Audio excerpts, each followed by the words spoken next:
यहाँ के एक बड़े मशहूर अहले हदीस आलिम हैं, वो एक बड़े मदरसे में तशरीफ़ लाए, जो मदरसा अहले हदीस हज़रात का नहीं था। अब वो जो आलिम तशरीफ़ लाए, मगरिब के नमाज में पहुँचे, तो अब उन्होंने तो आमीन कहनी थी ऊंची आवाज़ से।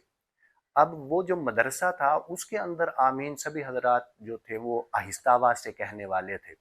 तो मदरसे के जो मोहतमिम साहब थे उन्होंने दो चार बच्चों को कह दिया कि भाई जब वो आमीन ऊंची आवाज़ से कहें तो उन्हें बड़ा अजीब लगेगा कि मैं अकेला ऊंची आवाज़ से कह रहा हूँ। तो आप यूं करें, मेहरबानी करके आप जो है वो आप भी ऊंची आवाज़ से आमीन कह दें। दो चार बच्चों से कहा, वो बच्चों में बात फैल गई।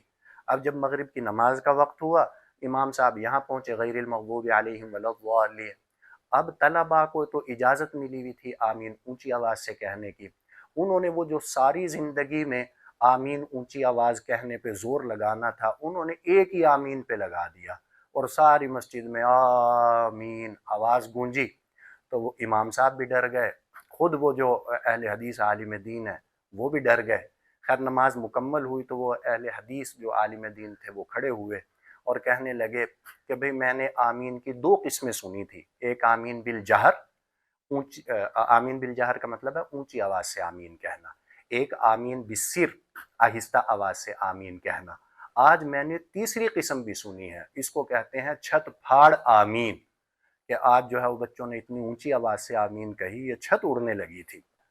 तो मेरे भाइयों, यानी ये आपस में एक दूसरे का इतना एहतराम किया करते थे।